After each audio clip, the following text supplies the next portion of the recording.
Hi, welcome along to today's episode where I am talking to Dr. Liz Gregory, who is a consultant clinical psychologist who has just retired. We are discussing all things psychology, how the career has changed over time, what her clinical passions have been.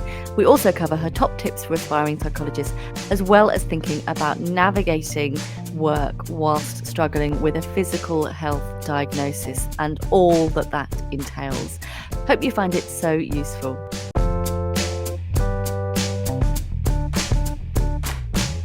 If you're looking to become a psychologist,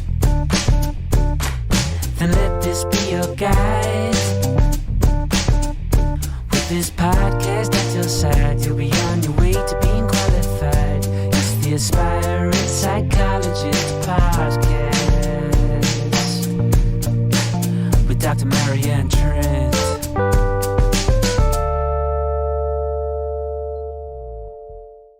Hi, welcome along to the Aspiring Psychologist podcast. I am Dr. Marianne Trent and I'm a qualified clinical psychologist. I love what we can learn about the psychology profession and about ourselves from people at different stages of the journey. It's my absolute pleasure to chat with our guest for today's episode, Dr. Liz Gregory. I hope you'll find it useful and I look forward to catching up with you on the other side. If you enjoy this episode, please do subscribe if you're watching on YouTube, like and comment. And if you are listening on podcast, for example, Spotify or Apple, please do rate and review. Hi, just want to welcome our guest for today, Dr. Liz Gregory. Hi, Liz. Hi, really nice to be here. Thank you for the invitation. Oh, thank you for saying yes. So you caught my eye on Twitter because you were celebrating your retirement from being a consultant clinical psychologist, weren't you? That's right. Yeah, I retired last week after 32 years in the NHS and 27 years in One Health Board and 21 years as joint head of Child and Family Psychology Services there in Gwent. Amazing. Well done to you. And I'm sure that so many people, both clients and staff alike, have benefited so richly from that real dedication to your work. So thank you on their behalf. I'm sure they've also said thank you to you in your retirement cards and things as well. Yeah, it was a really lovely event, and it was a particularly poignant event because I've spent the last 7 months actually being treated for breast cancer. So to return and retire, and to have all of that acknowledgement, having to really put some distance between myself and work in order just to get on with the job in hand, which was obviously putting my health first, made it particularly poignant, I would say, and very different to how I'd anticipated it. Yeah, absolutely. I hope that you are in better health now. Yeah, absolutely. I've come to the end of my treatment and I've rung the bell, which is the kind of punctuation of treatment in cancer services. It's always a tricky one because I think once you've had cancer, you never actually fully believe that you're over it. And I've got my first milestone scan in August, so I'm obviously anticipating that. But as far as the treatment has gone, it's gone as well as it could. So I'm keeping everything crossed. Amazing. I'm so pleased for you. And even Thank when I you. hear you and others say, I've rung the bell, gosh, it really gets my feels. It's massive, isn't it? It's so significant. It is. It's a really tricky one, and I was a bit ambivalent about it, if I'm honest, for lots and lots of reasons. I think firstly, because as I say, you never quite feel it's over. Secondly, I never quite know how it feels for the other people in the waiting area who may be a long way from that or may actually not be able to do that, so that's always a bit difficult. But um it also felt like an important thing to do for my family who've been supporting me, and just to as I say, it's a punctuation and it marks a change of phase is how I see it, rather than a woohoo, it's all over. I don't quite see it like that. Yeah, so it might be that it feels more of a rite of passage for your family, but I love that you're so mindful of what others around you, you know, might make of that. Well, once a psychologist. Yeah, but I have worked really hard actually at trying to put myself first through this journey, and obviously finishing work in order to concentrate on treatment was big for me, because I've not had a period of sickness as far as I can remember at all. So it was quite a big step, but a really, really important one. Yeah, and I guess there's still knowing that we're allowed to be mindful and really pleased that our own health has had a great outcome, whilst also being moved by the distress of others. It's that mutual exclusivity, isn't it? You're allowed Sure. to have one and the other. Absolutely, absolutely. And cancer's been a real challenge for that one, I think. Hmm. So tell me a little bit, if you can, about your experience of being treated by the NHS, rather than working within it. Yeah, I mean, it's been phenomenal, I have to say. And I think, I have had a bit of private treatment along the way as well, because my husband happens to have private care. But it's quite interchangeable when it comes to cancer. And I think, every interaction I've had with every member of staff has been just incredible. And that's not always the case. I know that. I'm fully aware of that, but I can genuinely say that from my personal experience. And I guess I'm very grateful for that at a time when I needed it most. And just the competence and the kindness and um, I think the reassurance that you're in this system and we know what we're doing, and you're going to go through this and this. And it's just been terribly straightforward. It's been grueling, I'm not going to underestimate that at all, and I've had some really tricky experiences. So when I had my first chemotherapy, I had a neutropenic sepsis response, so had to be admitted very urgently. But again, all part of what they see, all part of what they can anticipate, and all part of what they're geared up to address. So it really has been pretty spectacular, I have to say. I'm delighted that you've found that to be the case. I really am, and that you've got good stuff to say, and you've had a good experience and a great outcome. Yeah, absolutely, absolutely. Can we think a little bit about your career and how that's been for you? So when did you start deciding that you might want to be a clinical God, psychologist? it's a very long time ago, I have to say. So I did my undergraduate degree, and that was a 4-year degree in psychology in Cardiff. And I chose psychology, I would say, because I didn't know what else to do, and I was okay at the sciences, and I was okay at the arts. So it kind of felt like a good combination type degree. And I kind of went into it and chose a degree with a year in industry, or a placement opportunity, really to help me think about what on earth I was going to do. And I did my year in industry in HR, and it really served a great purpose, because it was, a fantastic experience, but I knew it wasn't for me. But I was also, I think, I was the first in my family to go to university. Didn't see myself as particularly academic at all, and so really wrote myself off the clinical path, which even then was, pretty tough in terms of competitiveness and who puts themselves through that. So I felt that wasn't for me, but I honestly didn't know what else I was going to do, um, other than it wasn't going to be HR. Um, no disrespect to that at all, but it just wasn't a good fit for me. And so I worked for a housing association for adults with learning disabilities. And I think that really introduced me into the world of um, obviously vulnerable groups, but also empowerment and positive choice and change. And that was very much at the time when the hospitals were closing down and adults were going out into the community. And I just absolutely loved it. And then I applied for a job as a data input clerk at a hospital at the time, and it was doing research into interventions for people with learning disabilities. And I think I wouldn't dare apply for an assistant psychology post at that time, because again, I didn't see myself as being able and capable of doing that and pursuing that. But I didn't get the job, but the person on the interview panel said there is another job, and I think you'd be really great for that. So, just I needed that confidence building incentive, I think, to take that step. And so I got a job as a psychology assistant. Absolutely loved it. I mean, I shudder now at the level of responsibility assistants were given in those days, and particularly in learning disability services, because I think that recruitment was really, really tough.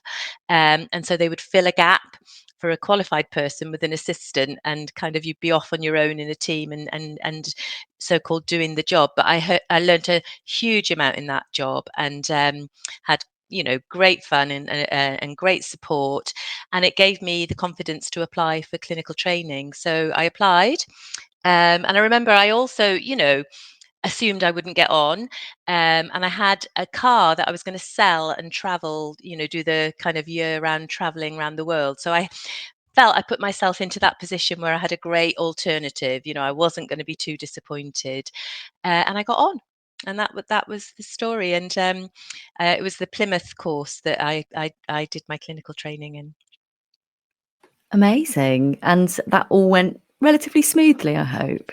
Yeah, yes. I mean, it is, it's a challenging course. Of course it is. But I would say I genuinely enjoyed it. It was a very well organised course.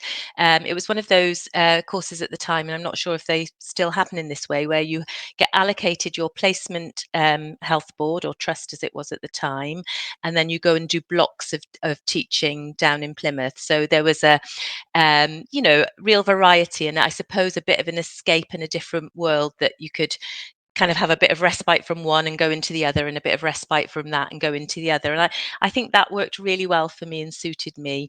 And it was the first course to get the doctorate. So I think there was a lot of academic pressure, but I think there was a rigor to that I really benefited from. So I remember we had to do, on top of a placement, case studies and research, we had to do a lot of essays. So one big essay per placement, but also 10 short essays per placement.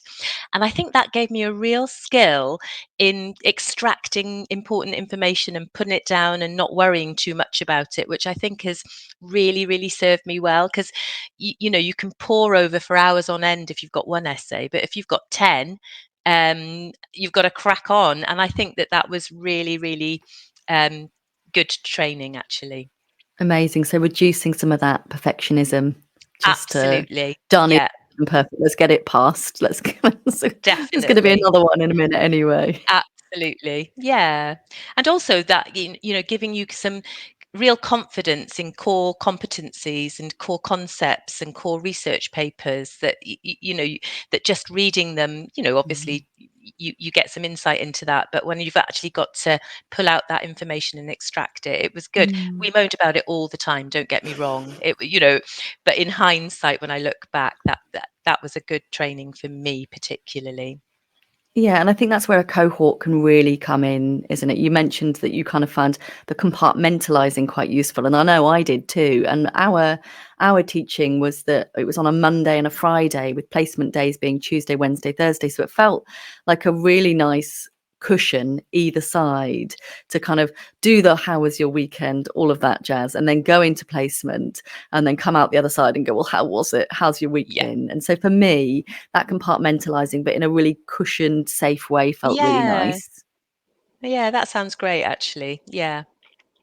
So did you continue in what they now call intellectual disabilities, but some people do say learning disabilities, or did you move into a different clinical specialty once you qualified? Yeah, my first role was for children with intellectual disabilities, learning disabilities, and particularly an intensive support service for children whose behaviours were challenging to services. And yeah, that was very intensive, and I did that for a year, and then I moved to the health board, where I've spent the rest of my career. So what have you been doing in the health board? What's your role been? Yeah, well, I started as what we call a borough psychologist. So there were 5 boroughs in our region, and each region had one psychologist. So we were very sparse, and it was one of those, again, I think recruitment and resources were a huge factor in this, but you could start as a borough psychologist at a very junior level, but it was actually a very senior role. So I guess that preceptorship and being supported in the job and developing in the job was something that was absolutely part and parcel of what the careers were at that time.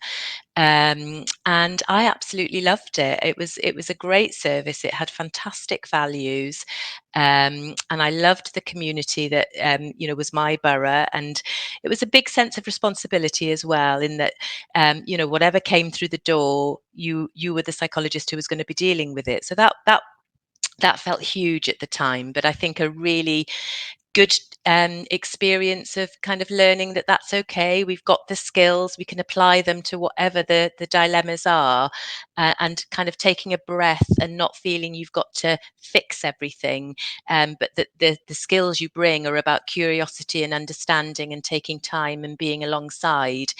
So it was a fantastic training, in I suppose that aspect of the job, as well as the huge variety of issues that families might present with at any one time.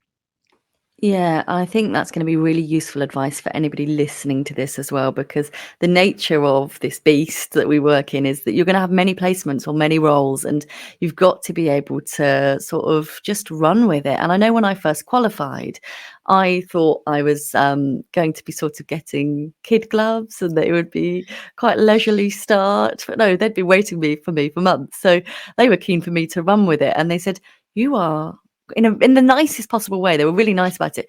But you're qualified. We trust you to do Yeah, this, to go out there absolutely. and do the job. Absolutely. Yeah. And I think that's such an important aspect of our training, that we need the confidence to be reassured. We've been doing this for a very, very long time. And what we're bringing is those skills, not a magic wand, not the answer, and not the years of experience on the job that other people in the team have. So trusting that it is about that difference that we bring, and that's valued and valuable is a really important part of the job, I think. I think so. But I found that really empowering, actually, that they weren't saying, well, you're not quite finished yet, They were saying, go out there, do it, smash it. And if there's any problems, just bring them back here and we'll talk about it in supervision. Exactly, absolutely. So you must have seen your fair share of aspiring psychologists, assistant psychologists, trainee psychologists, newly qualified psychologists across your career. How's that been for you, watching the profession change over time? Yeah, it's been fabulous. I think it's been one of the most exciting parts of the job, is that seeing the journey that people are on. And we've often had people who've come as placement students, then come back as assistants, then come back as qualified staff. So I just love that full circle, and also that message to us as a service that we were getting it right enough that they wanted to come back, and that that we supported them on that journey. So I've really, really enjoyed that. I think the changes, it's really tough, because when you're in it, you don't kind of notice the stepwise changes. And I think one of the things that we've been passionate about in our service is that the core values remain. So the things that I was saying 20 years ago that are important for children and families are still important for children and families. But I hope that we're a very broad church in our service, and that psychology is a very broad church, and that we're continuously learning, and that curiosity, and not thinking we've got the answer, but that we keep learning, and we keep being open to new ideas, new ways of working, new ways of thinking.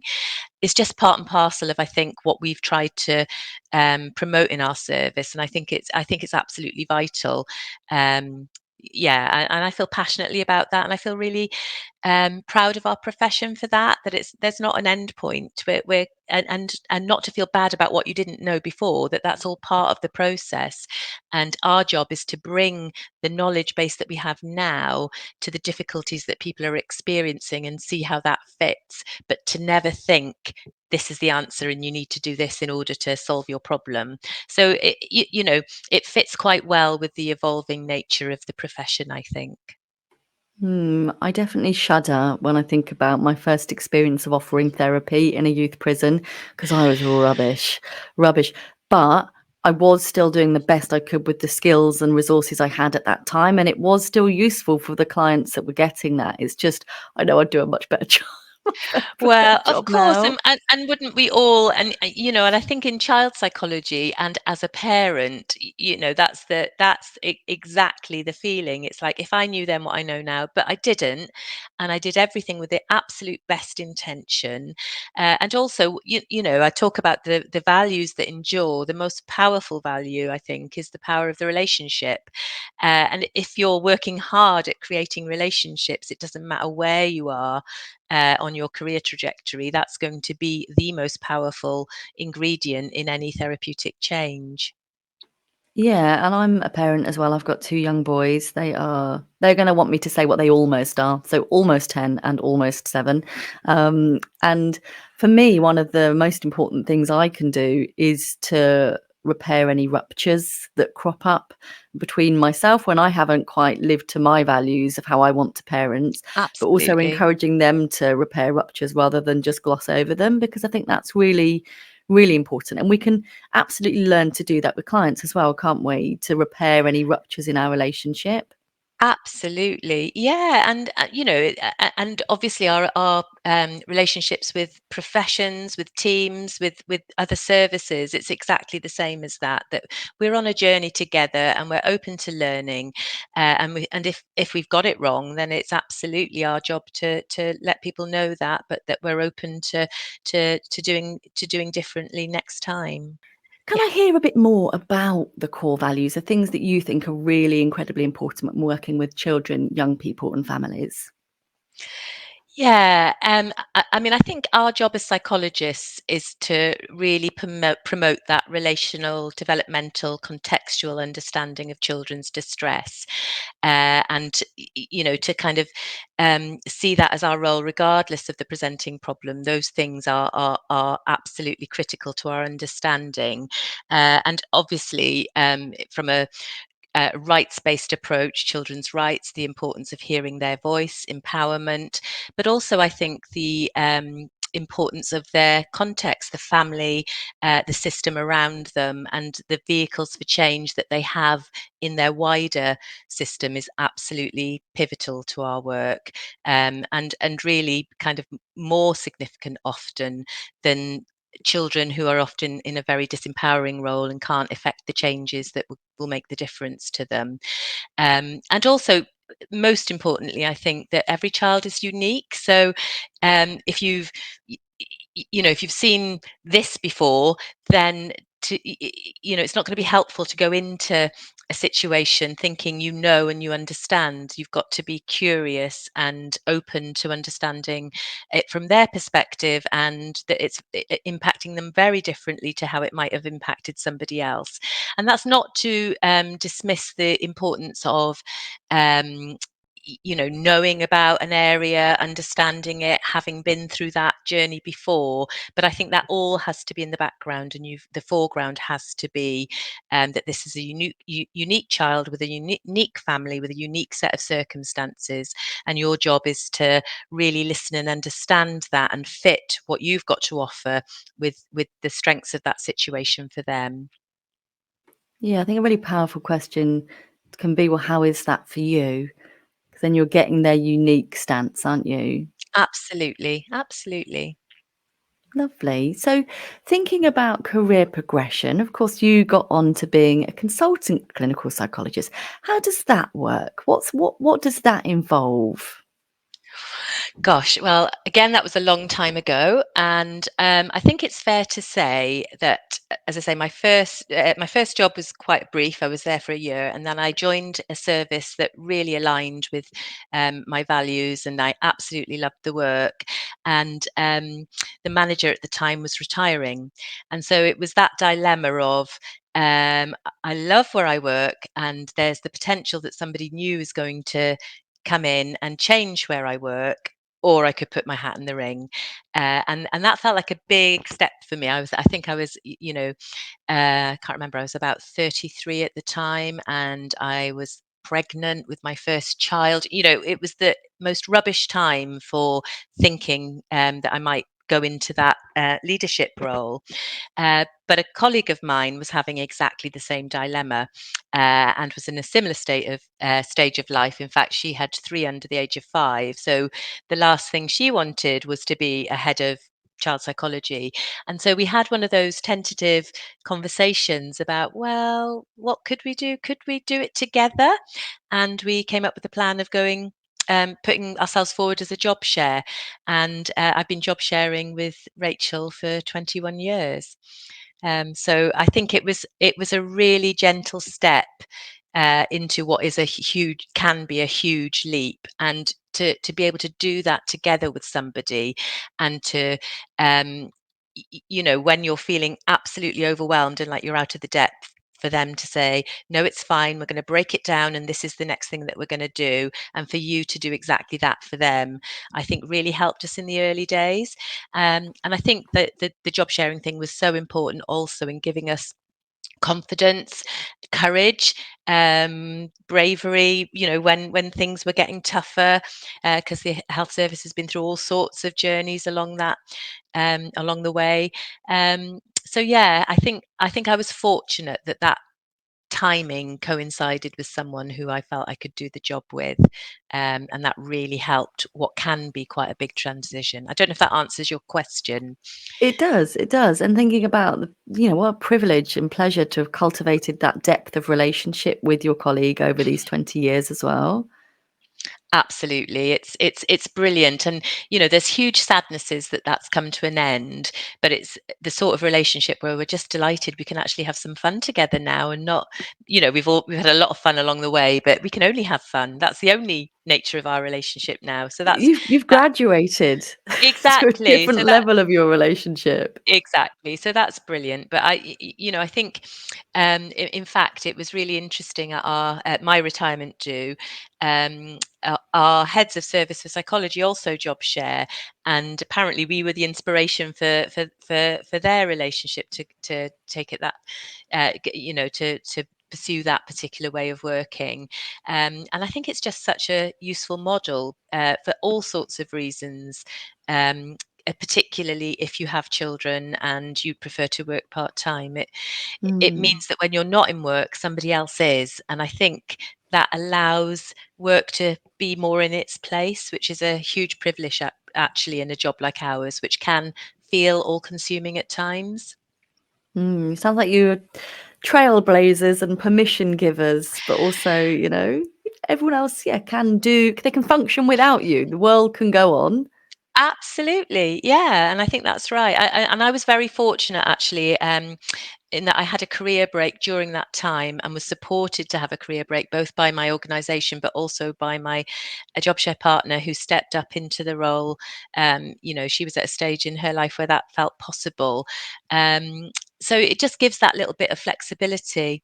And I went to Canada for 2.5 years, back in 2014, and I think, for me, that gave me a completely different experience and meant I came back into the role fresher, with new ideas and with new energy. So I think it really served a useful function at all sorts of levels. So were you working when you were in Canada, or was that a I career break? It was a career break. My husband's work took us out there, and I did look into working, but you have to have a particular. You have to requalify to work in different areas of Canada, and they all have different criteria. And I think even my work visa meant I couldn't work in health and education because there's no gaps that needed to be filled there in Canada. So I took it as permission not to work. Um, but I kept ourselves very busy with making the most of that opportunity, and I had young school age children, which obviously Mm. it took a bit of sorting out as well. But I did volunteer, and I volunteered for Roots of Empathy, which is a Canadian program. It's now worldwide, but it's started in Canada, and it brings a baby and a parent into the classroom and helps children learn about their own emotional worlds by learning about the emotional world of the baby. And it's an evidence-based intervention that reduces bullying and increases pro-social play. So I didn't quite switch off from my world, but it was a hugely rewarding volunteer role to do, and absolutely aligned to my values. And it's something that I've been passionate about bringing over here to the UK, and it's now in the region where I worked. And it's just a great program on all sorts of levels. But again, it really fits with what I think is important for children to experience. I haven't heard of Roots of Empathy. That sounds fascinating. Yeah, it's brilliant. It's got a really good website, and really great support from a whole range of areas, particularly Mm. psychological and social, um, neurodevelopmental So it's aspects sort of of child building on development. the Why Love Matters type approach by Sue Gerhardt. Is that the right vein that I'm in? Yes, and also just the power of relationships, exactly, and why um, what how important it is to understand your own emotional world in order to understand the emotional world of others, is absolutely central to it. But it's great fun as well, and obviously the teacher has a great experience because they're able to stand back a bit, and the instructor takes that particular aspect of the class, and the parent and the baby have a fantastic experience because you literally, as a mum or dad, walk into a classroom and 30 children just delight in your baby, and the baby delights in the children. And one of the most powerful things about it, which really struck me, and I'd read about it when I'd done my research on it, but to see it happen in the classroom was extraordinary, that the baby somehow homes in on the most vulnerable children, and I think and delights in them, and I think probably that's the unconditional regard um, that the baby has for anybody who shows them delight. And for that child who maybe is used to being seen in a particular way, or being in trouble, or whatever it happens to be, to have a baby just respond and receive them and delight in them is really powerful too. It's a great program. Absolutely. It sounds incredible. It sounds incredible. Thank you for letting me know about that. I'm gonna have a little bit of a research on that one. Um, could you offer any advice or guidance for aspiring psychologists you think might be useful? Yeah, I mean, I think if you're absolutely passionate about it, don't give up, because I've seen so many um, psychologists take a bit of time to get on the path, and then they do. So I think that's one bit of advice. But I think you've got to know that it's right for you, because otherwise it can feel a bit relentless and unforgiving. Um, if it doesn't work out. So I think that's one bit of advice. I suppose the main thing I would say, and I think this is a really hard one to really trust and believe, is to be yourself. That actually that's the thing that comes across most strongly, is your passion, your internal drive about why you want to do this particular job, your values, and not to feel that you have to be the expert at all, but as I was saying earlier, that openness and that curiosity and that continuous learning is really, really important, particularly at that trainee stage, I think. Um, but I genuinely think it's really important throughout the whole career trajectory. Lovely. That's brilliant, helpful advice. Thank you. What's next for you, Liz? What comes next at this, yeah, the opposite end of the clinical Yeah. psychology career? Yeah, absolutely. I mean, I think there's lots of reasons why I chose to take the opportunity to finish now. But I think one of the main ones is that I've still got some gas left in the tank. Um, I didn't want to end tired, or at the end of my energy levels for the job, and thought now was a good time to press pause. I think the cancer diagnosis has obviously brought lots of things into sharp relief, and the need to have the summer off and not do very much and just um, catch up with myself really and what the last year has meant, because I've literally just finished, I had my last consultation with the oncologist last week, so I'm very, very new to the end of the journey. And I think ironically, the end of the journey is the hardest bit because you're out on your own.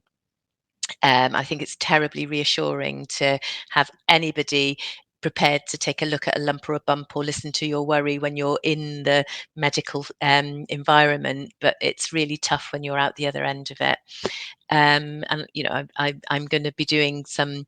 I've signed up for a moving forward course, for example, which helps you with that stage. And obviously as a psychologist I know lots of the stuff, but I think to go there as me, having been through cancer, and hear it afresh and to look for those little nuggets that I'm sure will be there, is going to be really helpful, but also really interesting to be on the other end of that. And then I'm just going to see what Is emerges, the to be moving honest. forward course for cancer patients or for people that are Yeah. retiring? It seems like No, could be gosh, for no. both. It could be, couldn't it? I'm sure there'll be lots and lots of, yeah, bits that will resonate for both of those stages. It's a life stage. And in fact, I had my surgery the day before my youngest child left home to go to university. So I've Oh had a gosh. lot of big life events happen. Milestones. Mm. Exactly, huge milestones. So I think I need that time just to catch up with myself and see, what was that all about and where am I now? So I'm looking So the forward to moving that. forward specifically for health, is that? It's Yeah. specifically, sorry, I've not been clear. It's All right. specifically for people who've had a primary breast cancer. So it's Okay. kind of designed specifically around that. Although I'm sure, as I say, the general themes will very much resonate. Yeah. And I think, Um, there's definite parallels with the work we do as psychologists as well, because of course there's long waiting lists for mental health as well. And then when they're better, they no longer sort of meet our access criteria, and so they graduate out of our service. Then they're like, oh, but now what? I trusted you. I like this relationship, and it's how we go Totally. forwards.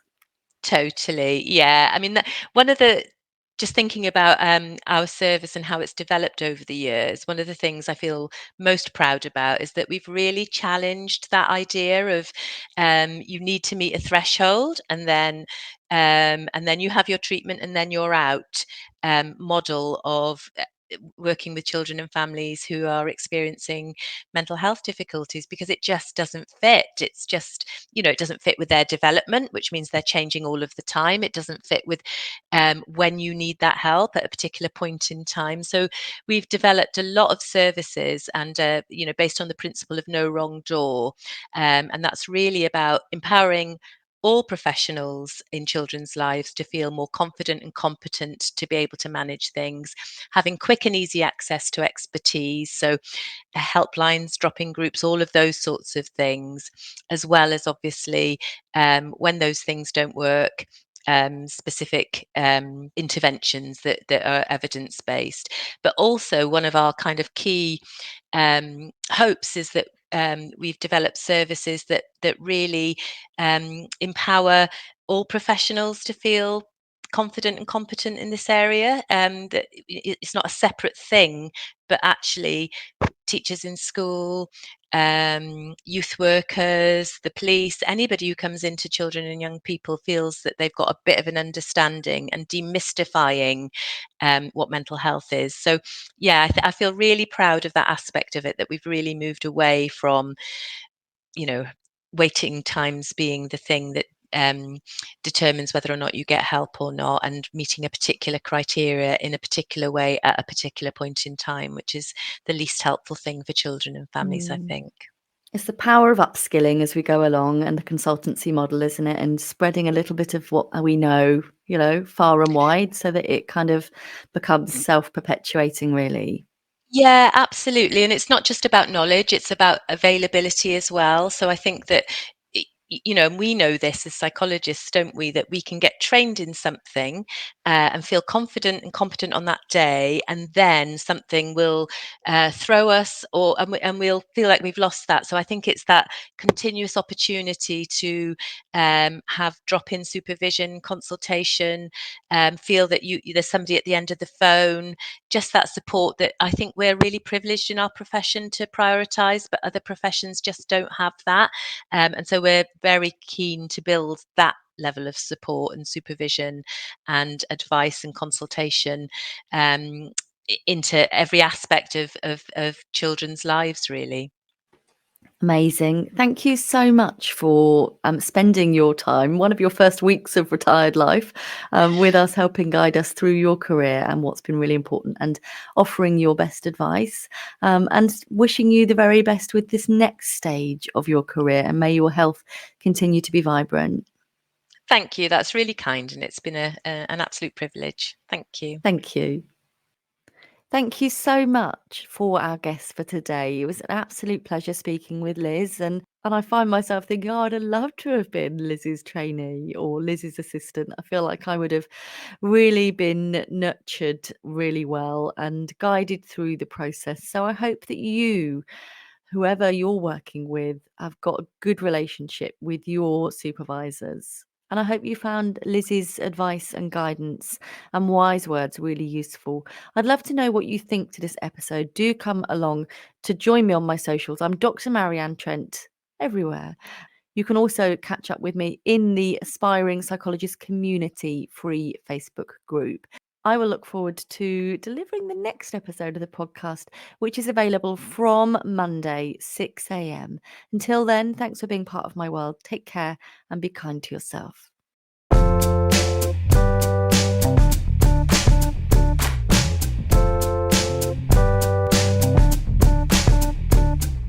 If you're looking to become a psychologist, then let this be your guide. With this podcast at your side, you'll be on your way to being qualified. It's the Aspiring Psychologist podcast with Dr. Marianne Trent.